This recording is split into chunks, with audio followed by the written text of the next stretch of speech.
আমরা এখন ঢাকায় ডিনার টেবিলে। আজকে বাড়ি আছে, ও বাস ধরে বলে একটু আর্লি ডিনার হয়ে যাচ্ছে।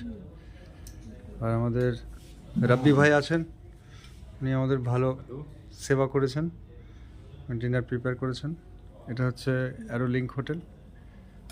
আজকে একদম হালকা ডিনার আছে, কিন্তু এটাই যথেষ্ট, বেশি খেলে অসুবিধা হবে। খুব ভালো মাছ আছে, রুই মাছ, সুন্দর ডাল আছে, ডাল এরা দুর্দান্ত করে, ভালো ফোড়ন দেওয়া ডাল। হ্যাঁ হ্যাঁ, এতে ছবি যাচ্ছে। হ্যাঁ, মা বলছে রব্বির ছবি দিতে হবে, তো রব্বির ছবি দিই। রব্বি কিছু বলো। পরিচয়? কোথায় বাড়ি, কোন জেলা? বগুড়ায় বাড়ি। বগুড়ায়, ভেরি গুড, খুব ভালো। তো টেস্ট কেমন বলো?